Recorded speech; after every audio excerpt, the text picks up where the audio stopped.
Good morning. Managerial Economics-ിലത്തെ demand and supply എന്ന ചാപ്റ്ററിലത്തെ അടുത്ത ക്ലാസ്സിലേക്ക് നമുക്ക് കടക്കാം. കഴിഞ്ഞ ക്ലാസ്സിൽ നമ്മൾ സപ്ലൈ അത് ജസ്റ്റ് സ്റ്റാർട്ട് ചെയ്തിരുന്നു. എന്താണ് അതിൻ്റെ മീനിങ് ഓഫ് സപ്ലൈ നമ്മൾ ഡിസ്കസ് ചെയ്ത് determination of factors affecting the supply, ഒരു പ്രൊഡക്റ്റിന്റെ സപ്ലൈനെ ഇൻഫ്ലുവൻസ് ചെയ്യുന്ന ഫാക്ടേഴ്സ് എന്താണെന്ന് നമ്മൾ ഡിസ്കസ് ചെയ്ത് കഴിഞ്ഞു. അതുപോലെ ലോ ഓഫ് സപ്ലൈ അത് നമ്മൾ ഡിസ്കസ് ചെയ്ത് നിർത്തി. എന്താണ് ലോ ഓഫ് സപ്ലൈ എന്നും അതിന്റെ അസംഷൻസും അത് നിർത്തി. അത് കഴിഞ്ഞിട്ട് നമ്മൾ സപ്ലൈ ഷെഡ്യൂൾ. ഞാൻ ചിലപ്പോൾ പറഞ്ഞു പോകുമ്പോൾ ഡിമാൻഡ് എന്ന് പറഞ്ഞിട്ടുണ്ടെങ്കിൽ ക്ഷമിക്കുക, അത് പറഞ്ഞ് എപ്പോഴും ഡിമാൻഡ് എന്ന് പറഞ്ഞിട്ട് പറഞ്ഞു പോകുന്നതാണ്. സപ്ലൈ ആണ് കേട്ടോ. സപ്ലൈ ഷെഡ്യൂൾ അതിന്റെ രണ്ട് ടൈപ്സ് നമ്മൾ ഡിസ്കസ് ചെയ്ത് കഴിഞ്ഞു. ഓക്കെ ഓർമ്മയില്ല, നമുക്ക് അധികം ഡീറ്റെയിൽ ആയിട്ട് പഠിക്കേണ്ട ഒക്കെ ഏതാണ്ട് നമ്മൾ ഡിമാൻഡിൽ പഠിച്ച പോലത്തെ അതേ ഏതാണ്ട് റിലേറ്റഡ് ആയിട്ടുള്ള ടോപ്പിക്കുകൾ ഏരിയകൾ തന്നെയാണ് നമുക്ക് ഇനിയുള്ള ക്ലാസ്സുകളിൽ കവർ ചെയ്യാനുള്ളത്. ജസ്റ്റ് ആ ലോ ഓഫ് ഡിമാൻഡിലും ലോ ഓഫ് സപ്ലൈയിലും ഉള്ള ഡിഫറൻസ് പോലെ തന്നെ ചെറിയൊരു വേരിയേഷൻ മാത്രമേ നമുക്കൊന്ന് ഹൈലൈറ്റ് ചെയ്ത് പഠിക്കേണ്ടതായിട്ട് വരുള്ളൂ. അപ്പൊ കഴിഞ്ഞ ക്ലാസ്സിൽ നമ്മൾ സപ്ലൈ ഷെഡ്യൂൾ നമ്മൾ ഡിസ്കസ് ചെയ്തു. Tabular representation of law of supply, അതാണ് സപ്ലൈ ഷെഡ്യൂൾ എന്ന് പറയുന്നത്. അതിനെ രണ്ടും ടൈപ്പ് നമ്മൾ ഡിസ്കസ് ചെയ്തു. ഇനി നമുക്ക് ഇതിന്റെ ഇന്നത്തെ ക്ലാസ്സിലേക്ക് കടക്കാം.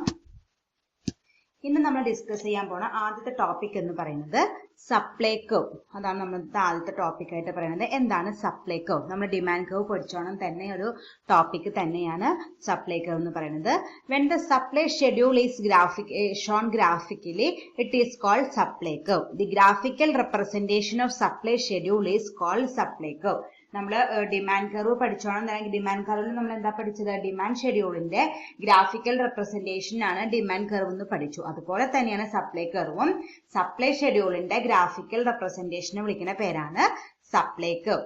It tells the relationship between price and quantity supply. ഒരു പ്രൈസും ക്വാണ്ടിറ്റി സപ്ലൈയും തമ്മിലുള്ള റിലേഷൻഷിപ്പ് എക്സ്പ്രസ് ചെയ്യുന്ന ഗ്രാഫിക്കൽ റെപ്രസെന്റേഷനെ വിളിക്കുന്ന പേരാണ് സപ്ലൈ കർവ്. നമ്മൾ പഠിച്ചിട്ടുണ്ട്. എന്നാൽ ലോ ഓഫ് സപ്ലൈയിൽ എന്താ പഠിച്ചത്? പ്രൈസ് കൂടുമ്പോൾ സപ്ലൈ കൂടും, പ്രൈസ് കുറയുമ്പോൾ സപ്ലൈ കുറയും. ലോ ഓഫ് ഡിമാൻഡിന്റെ നേരെ ഓപ്പോസിറ്റ് ആണ് ലോ ഓഫ് സപ്ലൈ ആയിട്ട് വരിക. കാരണം ഒരു പ്രൊഡ്യൂസർക്ക് ഏറ്റവും ആഗ്രഹം എന്തുതന്നെയായിരിക്കും? അയാളുടെ പ്രൊഡക്റ്റിന് നല്ല വില കിട്ടണമെന്നായിരിക്കും. അതുകൊണ്ട് തന്നെ പ്രൈസ് കൂടുതലുള്ള സമയത്ത് അയാൾ കൂടുതൽ പ്രൊഡക്റ്റ് മാർക്കറ്റിലേക്ക് എത്തിക്കും. അതേസമയം പ്രൈസ് കുറഞ്ഞിരിക്കുന്ന സമയത്ത് ആള് കുറച്ച് പ്രൊഡക്റ്റ് മാർക്കറ്റിലേക്ക് എത്തിക്കുമല്ലോ. അത് നമ്മളെ റിലേഷൻഷിപ്പ് എക്സ്പ്ലെയിൻ ചെയ്യുന്ന ഗ്രാഫിനെ വിളിക്കുന്ന പേരാണ് സപ്ലൈ കർവ് എന്ന് വിളിക്കുന്നത്. The quantity supplied is shown on the X axis and the price is on Y axis. The quantity എത്രയാണോ നമ്മൾ ക്വാണ്ടിറ്റി സപ്ലൈ ചെയ്തത് അത് ഏത് ആക്സിസിൽ കാണിക്കണം? എക്സ് ആക്സിസിൽ കാണിക്കണം. അതിന്റെ പ്രൈസ് നമ്മൾ വൈ ആക്സിസിൽ കാണിക്കണം. നമ്മളിപ്പോൾ ലോ ഓഫ് ഡിമാൻഡിലും അങ്ങനെ ക്വാണ്ടിറ്റി ഡിമാൻഡ് നമ്മൾ എക്സിൽ കൊടുത്തു, പ്രൈസ് വൈയിൽ കൊടുത്തു. അതുപോലെ തന്നെ ഇവിടെ ക്വാണ്ടിറ്റി ഡിമാൻഡിന് പകരം ക്വാണ്ടിറ്റി സപ്ലൈഡ് എക്സിൽ കൊടുക്കാം. ആസ് യൂഷ്വൽ പ്രൈസ് വൈ ആക്സിസിലും കൊടുക്കാം. ഇനി അതിന്റെ ഗ്രാഫിക്കൽ റെപ്രസെന്റേഷൻ നമുക്ക് അടുത്ത സ്ലൈഡിൽ നോക്കാം.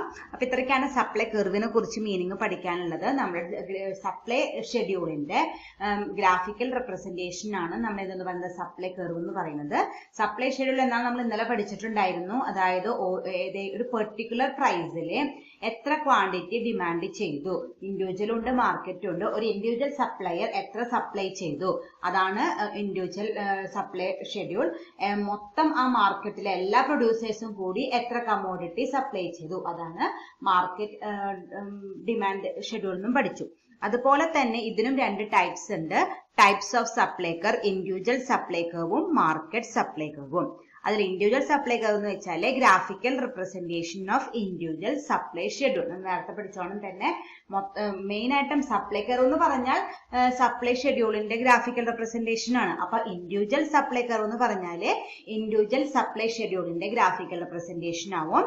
മാർക്കറ്റ് സപ്ലൈ കർവ് എന്ന് പറഞ്ഞാല് മാർക്കറ്റ് സപ്ലൈ ഷെഡ്യൂളിന്റെ ഗ്രാഫിക്കൽ റെപ്രസെന്റേഷൻ ആവും. അപ്പോൾ നമുക്കൊരു ഇൻഡിവിജ്വൽ സപ്ലൈ കർവ് നോക്കിയാൽ നമുക്ക് എന്ത് മനസ്സിലാകും? ഓരോ പെർട്ടിക്കുലർ ഇൻഡിവിജ്വൽ സപ്ലയേഴ്സും അല്ലെങ്കിൽ പ്രൊഡ്യൂസേഴ്സും എത്ര കമ്മോഡിറ്റി ഡിഫറെന്റ് പ്രൈസസിൽ എത്ര കമ്മോഡിറ്റീസ് ആണ് അവർ ഓരോരുത്തരും ഓഫർ ചെയ്തത്, സപ്ലൈ ചെയ്തത് നമുക്ക് കൃത്യമായിട്ട് കണ്ടുപിടിക്കാനായിട്ട് പറ്റും. ഏത് നോക്കിയാൽ? ഇൻഡിവിജ്വൽ സപ്ലൈ കർവ് നോക്കിയാൽ.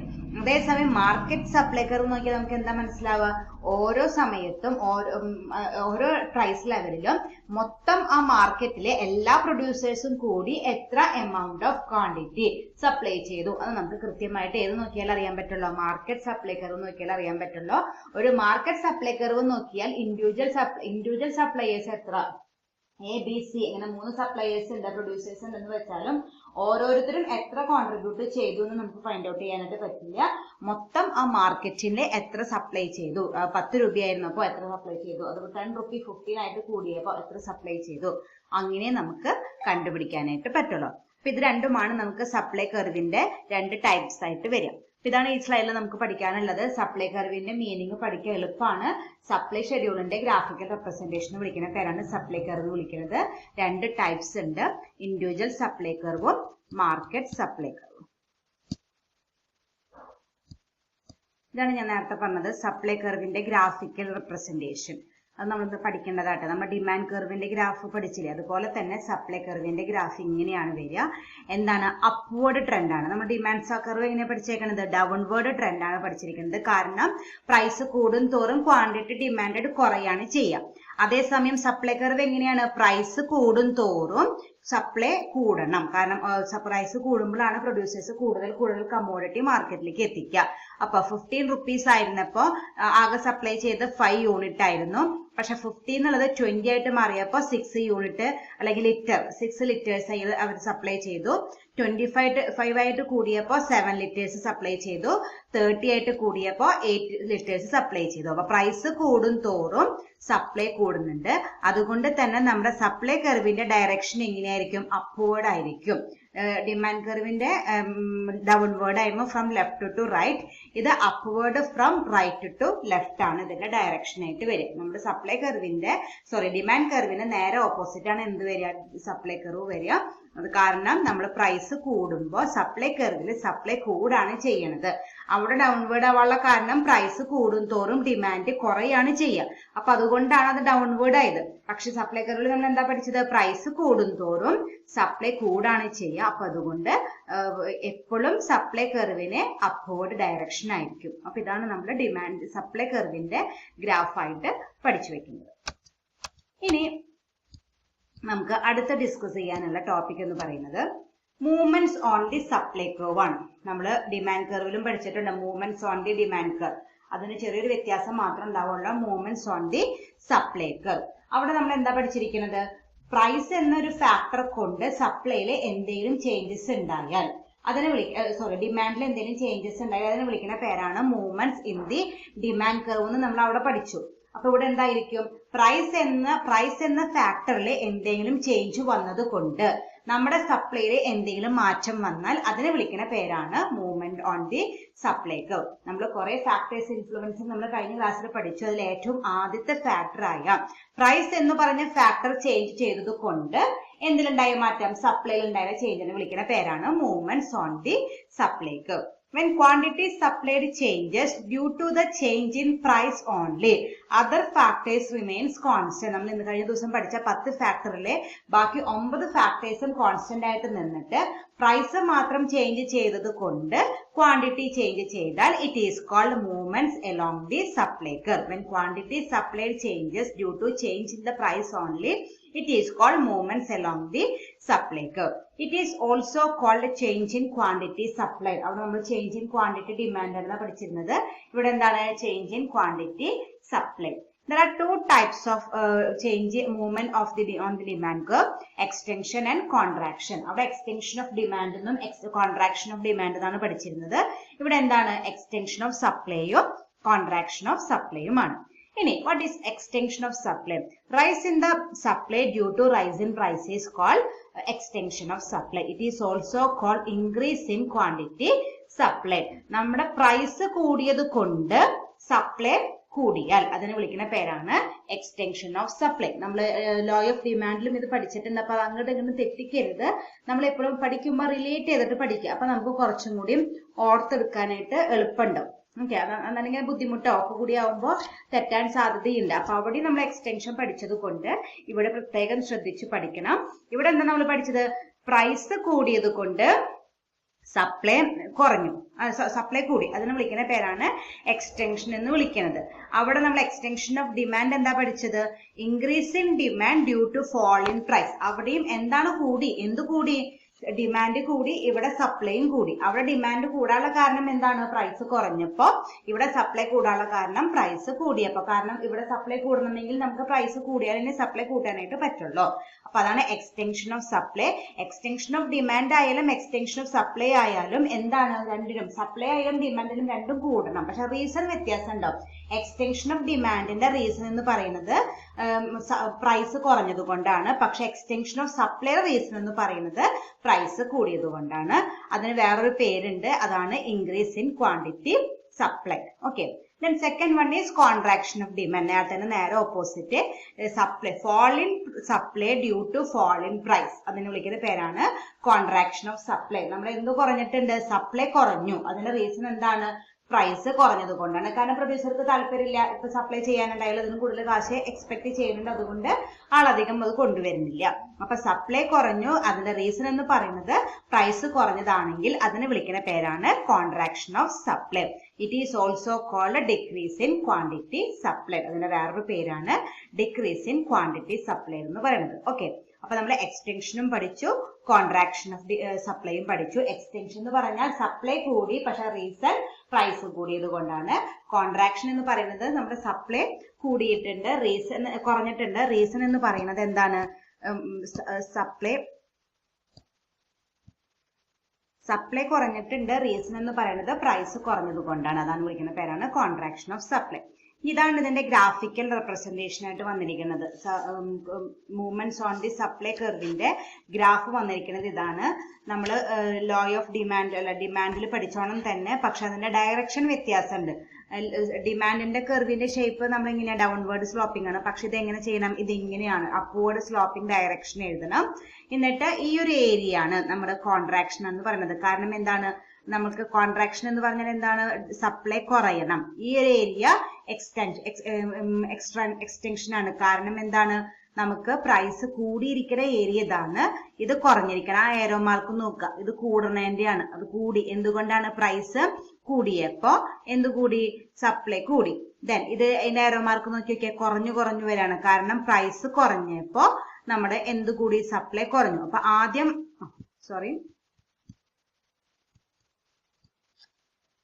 നമ്മുടെ പ്രൈസ് ലെവൽ എത്രയായിരുന്നു? പി ആയിരുന്നു. ഈ P1 ആയിട്ട് കൂടിയപ്പോ എന്തുണ്ടായി? ആ പിയിലത്തെ ക്വാണ്ടിറ്റി Q ആയിരുന്നു, അതെന്തായിട്ട് കൂടി? Q1 ആയിട്ട് കൂടി. അപ്പൊ പ്രൈസ് കൂടിയപ്പോ സപ്ലൈ കൂടിയാൽ അതിന് വിളിക്കുന്ന പേരാണ് എക്സ്റ്റൻഷൻ എന്ന് വിളിക്കുന്നത്. ദെൻ P എന്നുള്ളത് P2 ആയിട്ട് കുറഞ്ഞു. പ്രൈസ് P എന്നുള്ളത് P2 ആയിട്ട് കുറഞ്ഞു. അപ്പൊ എന്തുണ്ടായി? ക്വാണ്ടിറ്റി Q എന്നുള്ളത് Q2 ആയിട്ട് കുറഞ്ഞു. കാരണം പ്രൈസ് കുറഞ്ഞാൽ ക്വാണ്ടിറ്റി സപ്ലൈഡും കുറയും. അപ്പൊ അത് കുറഞ്ഞത് കൊണ്ടാണ് അത് എന്തായിട്ട് മാറിയത്? കോൺട്രാക്ഷൻ ആയിട്ട് മാറിയത്. അപ്പൊ ഇതാണ് നമ്മുടെ മൂവ്മെന്റ്സ് ഓൺ ദി സപ്ലൈ കർവിന്റെ കർവായിട്ട് വരിക. ഇതുപോലെ നേരത്തെ പറഞ്ഞോണം തന്നെ ക്വാണ്ടിറ്റി സപ്ലൈഡ് എക്സ് ആക്സിൽ എടുക്കുക, ദെൻ പ്രൈസ് അല്ലെങ്കിൽ പ്രൈസ് എമൗണ്ട് വൈ ആക്സിൽ എടുക്കുക. എന്നിട്ട് 3 ലെവൽ ഓഫ് പ്രൈസസ് എഴുതുക. P1, P2. P ആയിരുന്നപ്പോ നമ്മുടെ ക്വാണ്ടിറ്റി Q ആയിരുന്നു. P1 ആയിട്ട് കൂടിയപ്പോ എന്തായി മാറി? Q1 ആയിട്ട് കൂടി. P2 ആയിട്ട് കുറഞ്ഞപ്പോ Q2 ആയിട്ട് കുറഞ്ഞു. അപ്പൊ അതാണ് നമ്മൾ ഇന്ന് പഠിച്ച വേറൊരു ഏരിയ എന്ന് പറയുന്നത് movements on the supply curve. Supply കർവിലുള്ള ചേഞ്ചസ് അത് വേണമെങ്കിൽ 2 തരത്തിലാവാം. എക്സ്റ്റൻഷൻ ആവാം, കോൺട്രാക്ഷൻ ആവാം. എക്സ്റ്റൻഷൻ എന്ന് പറയാൻ സപ്ലൈ കൂടി, അത് ഡിമാൻഡിലായാലും സപ്ലൈയിലായാലും എക്സ്റ്റൻഷൻ എന്ന് പറഞ്ഞാൽ കൂടുതൽ തന്നെയാണ്. പക്ഷെ റീസൺ വ്യത്യാസമുണ്ട്. ഡിമാൻഡ് കൂടാൻ കാരണം പ്രൈസ് കുറഞ്ഞതാണെങ്കിൽ സപ്ലൈ കൂടാൻ കാരണം പ്രൈസ് കൂടിയത് കൊണ്ടാണ്. ദെൻ കോൺട്രാക്ഷൻ എന്ന് പറഞ്ഞാൽ എന്താണ്? കുറയെ തന്നെയാണ് ചെയ്യുന്നത്. ഡിമാൻഡ് ആയാലും സപ്ലൈ ആയാലും രണ്ടും കുറയെ തന്നെയാണ് ചെയ്യുന്നത്. പക്ഷെ ഡിമാൻഡിൽ കുറയാനുള്ള കാരണം പ്രൈസ് കൂടിയത് കൊണ്ടാണ്. പക്ഷെ ഇവിടെ സപ്ലൈ കുറയാൻ കാരണം പ്രൈസ് കുറഞ്ഞത് കൊണ്ടാണ്. ആ 2 മീനിങ്ങും സെപ്പറേറ്റ് പഠിച്ചു വെക്കുക. അതുപോലെ ഈ ഗ്രാഫും ഇതിൽ പഠിച്ചു വെക്കണം. ഓക്കെ. നെക്സ്റ്റ് നമുക്കിനി ഡിസ്കസ് ചെയ്യാനുള്ളത് ഷിഫ്റ്റ് ഇൻ സപ്ലൈ കർവ്. നമ്മൾ ഇതുപോലെ തന്നെയാണ് മൂവ്മെന്റ്സ് പഠിച്ചു കഴിഞ്ഞിട്ട് പിന്നെ പഠിച്ചത് ഷിഫ്റ്റ് തന്നെയായിരുന്നു. അത് തന്നെയാണ് നമുക്കിനി ഡിസ്കസ് ചെയ്യാനുള്ളത് ഷിഫ്റ്റ് ഇൻ സപ്ലൈ കർവ്. എന്തായിരുന്നു നമ്മൾ എന്താ പഠിച്ചത്? പ്രൈസ് അല്ലാണ്ട് വേറെ ഏതെങ്കിലും ഒരു ഫാക്ടർ കൊണ്ട് നമ്മുടെ സപ്ലൈയിൽ എന്തെങ്കിലും ചേഞ്ച് വന്നാൽ അതാണ് എന്തായിട്ട് വരിക, ഷിഫ്റ്റ് ഇൻ സപ്ലൈ കർവ് എന്ന് പറയും. നമ്മുടെ ഡിമാൻഡിലും അങ്ങനെയാണ് പഠിച്ചത്. പ്രൈസ് അല്ലാണ്ട് വേറെ ഏതെങ്കിലും ഒരു ഫാക്ടർ കൊണ്ട് നമ്മുടെ ഡിമാൻഡിൽ എന്തെങ്കിലും ചേഞ്ചസ് വന്നാൽ അതിനെ വിളിക്കുന്ന പേരാണ് ഷിഫ്റ്റ് ഇൻ ഡിമാൻഡ് കർവ് എന്ന് പഠിച്ചു. അത് തന്നെയാണ് അതിന്റെ അതുപോലെ ഡിമാൻഡ് എന്നുള്ളിടത്ത് സപ്ലൈ എന്ന് മാറ്റിയാൽ മതി. The change in supply due to change in any of the factors other than the price is called shift in supply curve. Reason എന്തല്ല, പ്രൈസിൽ ചേഞ്ച് വന്നത് കൊണ്ടല്ല, വേറെ എന്തോ ഒരു കാരണം കൊണ്ട് എന്തിൽ ചേഞ്ച് വന്നിരിക്കുന്നു, സപ്ലൈയിൽ ചേഞ്ച് വന്നിട്ടുണ്ട്. അതിനെ വിളിക്കുന്ന പേരാണ് shift in supply curve. It is also called change in supply. വേറൊരു പേരാണ് change in supply. It will shift the entire supply curve either to the right or to the left. നമ്മൾ അന്ന് പഠിച്ചോണം തന്നെ ഒന്നല്ലെങ്കിൽ റൈറ്റ് വേർഡ് ആണ് അല്ലെങ്കിൽ left word trend ആയിരിക്കും ഉണ്ടാവുക. The rightward shift in the supply curve is called increase in supply. അതിൽ നിന്നിട്ട് റൈറ്റ് വേർഡ് ഷിഫ്റ്റ് ആണ് നമ്മുടെ സപ്ലൈക്ക് ഉണ്ടായെന്ന് വെച്ചാല്, നമ്മുടെ സപ്ലൈ കർവ് റൈറ്റ് വേർഡ് ആണ് ചേഞ്ച് ചെയ്തതെന്ന് വെച്ചാല് അതിനെ വിളിക്കുന്ന പേരാണ് ഇൻക്രീസ് ഇൻ സപ്ലൈ എന്ന് വിളിക്കുന്നത്. And the leftward shift is called decrease in supply. Leftward ഷിഫ്റ്റിനെ നിന്ന് വിളിക്കും ഡിക്രീസ് ഇൻ സപ്ലൈ എന്ന് വിളിക്കും. ഓക്കെ, അപ്പൊ റൈറ്റ് വേർഡ് ആണെങ്കിൽ അത് ഇൻക്രീസ് ആയി, അല്ലെങ്കിൽ അത് ഡിക്രീസ്. ഓക്കെ, അപ്പൊ ഇത്രയ്ക്ക് തന്നെയുള്ളത്. നമ്മൾ അവിടെ പഠിച്ചത് കൊണ്ട് അധികം ബുദ്ധിമുട്ടില്ലാത്തതാണ്. ഷിഫ്റ്റ് ഇൻ സപ്ലൈ കർവ് എന്ന് പറഞ്ഞാൽ നമ്മുടെ എന്ത് മാറിയിട്ടുണ്ട്, സപ്ലൈയിൽ ചേഞ്ച് വന്നിട്ടുണ്ട്. പക്ഷെ റീസൺ എന്തല്ല, പ്രൈസിൽ ചേഞ്ച് വന്നതല്ല, ബാക്കി വേറെ നമ്മൾ പഠിച്ചോണം. ബാക്കിയുള്ള 9 ഒന്നാമത്തെ അല്ലാണ്ട് ബാക്കിയുള്ള 9 ഫാക്ടറിൽ ഏതെങ്കിലും ഒരു ഫാക്ടർ ചേഞ്ച് ചെയ്തിട്ടാണ് നമ്മുടെ സപ്ലൈ ചേഞ്ച് ചെയ്തതെന്ന് വെച്ചാൽ അതിനെ വിളിക്കുന്ന പേരാണ് ഷിഫ്റ്റ് ഇൻ സപ്ലൈ കർവ്. അതും അതിന്റെ വേറൊരു പേര് ചേഞ്ച് ഇൻ സപ്ലൈ എന്നാണ്. അതിൽ നമുക്ക് 2 ടൈപ്സ് ഉണ്ട്, റൈറ്റ് വേർഡും ഉണ്ട്, ലെഫ്റ്റ് വേർഡും ഉണ്ട്. റൈറ്റ് വേർഡ് ആണെങ്കിൽ that is called increase in supply. Leftward ആണെങ്കിൽ that is decrease in supply. ഇനി നോക്കുക, ഇനി അതിന്റെ ഗ്രാഫാണ് ഈ സൈഡിൽ കൊടുത്തിരിക്കുന്നത്. സപ്ലൈ കർവ് ആയതുകൊണ്ട് അപ്വേർഡ് ട്രെൻഡ് വേണം. ആദ്യത്തെ സപ്ലൈ കർവ് ഇതായിരുന്നു.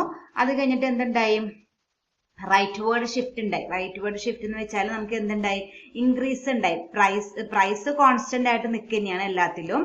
പക്ഷെ നമ്മുടെ ക്വാണ്ടിറ്റി സപ്ലൈ ക്യൂ എന്നുള്ളത് Q1 ആയിട്ട് ഇൻക്രീസ് ചെയ്തു. അപ്പൊ അതെന്താണ്, ഇങ്ങോട്ടാണ് പോയത്. റൈറ്റ് വേർഡ് ഷിഫ്റ്റ് ആയതുകൊണ്ട് അതിനെ നിന്ന് വിളിക്കുന്നു ഇൻക്രീസ് ഇൻ സപ്ലൈ എന്ന് വിളിക്കുന്നു. ദെൻ വേറൊരു സ്റ്റേജിലെ ക്യൂ എന്നുള്ളത് Q1 ആയിട്ട് കുറഞ്ഞു. പ്രൈസ് അതേ ലെവൽ തന്നെ നിൽക്കാണ്, പക്ഷെ ക്വാണ്ടിറ്റി സപ്ലൈഡ് കുറഞ്ഞിട്ടുണ്ട്. അത് റീസൺ വേറെ എന്തെങ്കിലും കാരണങ്ങളാവാം. അപ്പൊ അതെന്താണ്, ലെഫ്റ്റ് വേർഡ് ഷിഫ്റ്റ് ആണ് ഉണ്ടായത്.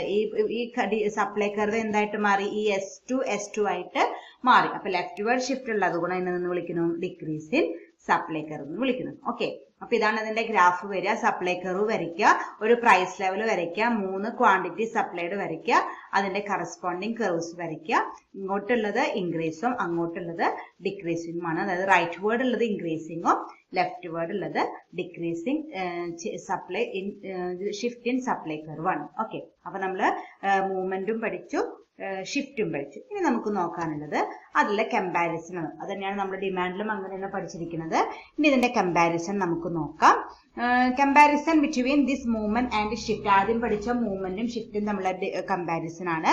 It occurs when price of a product change. ഏതാവുമ്പോ മൂവ്മെന്റിന്റെ റീസൺ എന്താണ്, പ്രൈസ് ചേഞ്ച് ചെയ്തത് കൊണ്ടാണ് അവിടെ ചേഞ്ച് വന്നിരിക്കുന്നത്.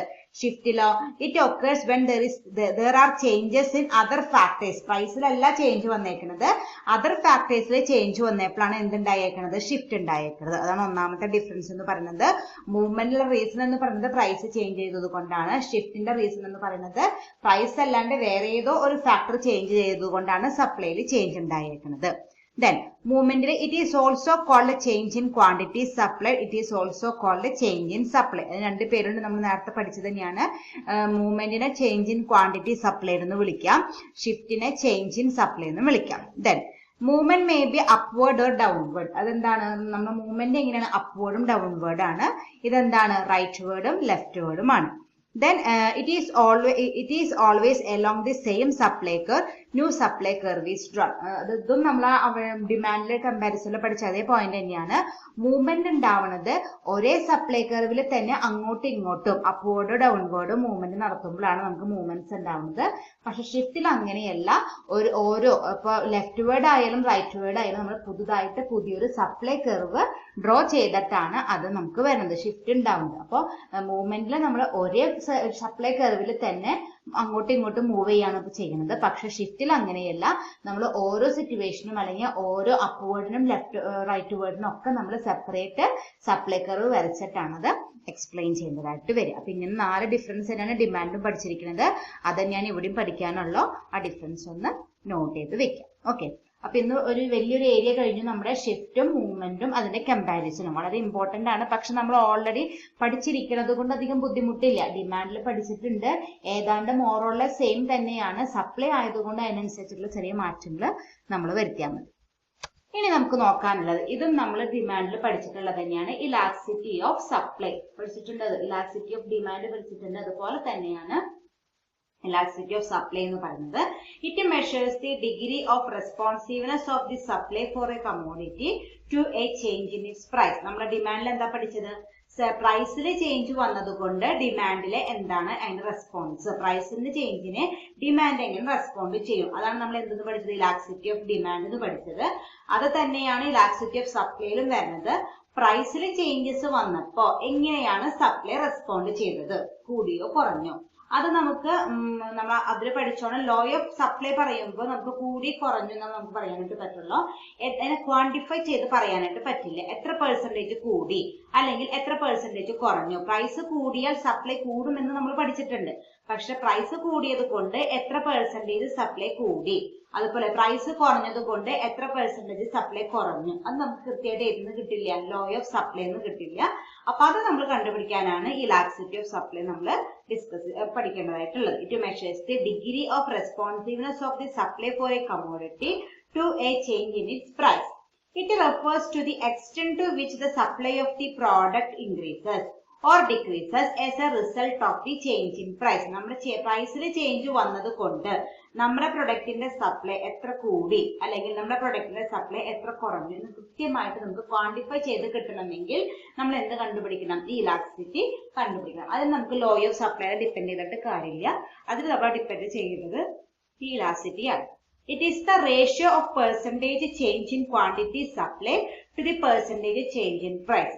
പ്രൈസ് ഇത്ര ശതമാനം ഇത്ര പെർസെന്റേജ് കൂടിയപ്പോ സപ്ലൈ എത്ര പെർസെന്റേജ് കൂടി, അല്ലെങ്കിൽ പ്രൈസ് ഇത്ര പെർസെന്റേജ് കുറഞ്ഞപ്പോ സപ്ലൈ എത്ര പെർസെന്റേജ് കുറഞ്ഞു. അങ്ങനെ പെർസെന്റേജിലായിട്ട് അല്ലെങ്കിൽ ക്വാണ്ടിഫൈ ചെയ്തിട്ട് നമുക്ക് ഒരു ഫിഗർ കിട്ടും. ഏതിൽ നിന്ന്? ഇലാസ്റ്റിസിറ്റി ഓഫ് ഡിമാൻഡിൽ നിന്ന്, ഇലാസ്റ്റിസിറ്റി ഓഫ് സപ്ലൈയിൽ നിന്ന്.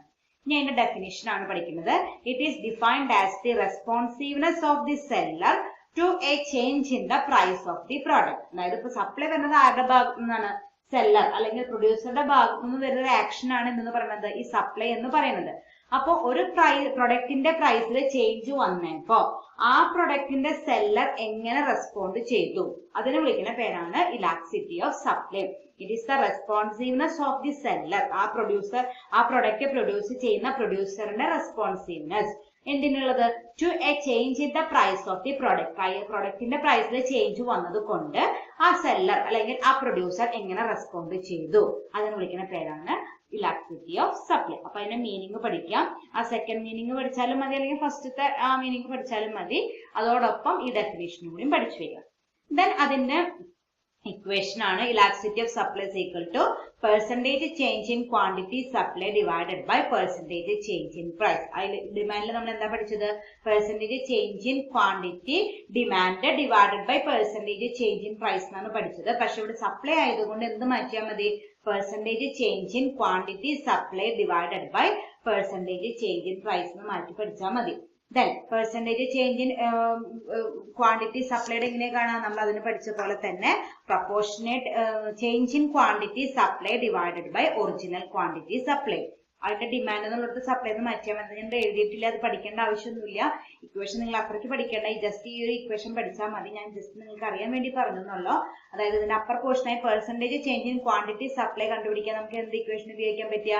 Change in quantity supply divided by original quantity supply. അതുപോലെ പെർസെന്റേജ് ചേഞ്ച് ഇൻ പ്രൈസ് എങ്ങനെ കണ്ടുപിടിക്കുക? Change in price divided by original price. അപ്പൊ അത് കണ്ടുപിടിച്ചിട്ട് നമുക്ക് ഓരോ പ്രൊഡക്റ്റിന്റെയും ഇലാസ്റ്റിസിറ്റി ഓഫ് സപ്ലൈ നമുക്ക് കണ്ടുപിടിക്കാനായിട്ട് പറ്റും. പ്രൈസിലെ ചേഞ്ച് വരുമ്പോൾ ആ പ്രൊഡ്യൂസർ അല്ലെങ്കിൽ ആ സെല്ലർ എങ്ങനെ റെസ്പോണ്ട് ചെയ്യും. പ്രൈസ് കുറയുമ്പോൾ എങ്ങനെ റെസ്പോണ്ട് ചെയ്യണം? സപ്ലൈ കുറയ്ക്കണം. അതുപോലെ പ്രൈസ് കൂടുമ്പോൾ സപ്ലൈ കൂടണം. അത് നമുക്കറിയാം ഇങ്ങനെ റെസ്പോണ്ട് ചെയ്യേണ്ടത്. പക്ഷെ എത്ര പെർസെന്റേജ് വെച്ചിട്ടാണ് അയാൾ റെസ്പോണ്ട് ചെയ്യുന്നത്, അതിനെ കുറിച്ച് കൃത്യമായിട്ട് നമുക്ക് മെഷർമെന്റ് കിട്ടുന്നത് അല്ലെങ്കിൽ നമുക്ക് കൃത്യമായിട്ട് കണ്ടുപിടിക്കാൻ പറ്റുന്ന ഒരു ഏരിയ ആണ് എന്ന് പറയുന്നത് ഇലാസ്റ്റിസിറ്റി ഓഫ് സപ്ലൈ എന്ന് പറയുന്നത്. അപ്പൊ ഇതും കൃത്യമായിട്ട് നമ്മൾ പഠിച്ചു വെക്കണം. Thank you.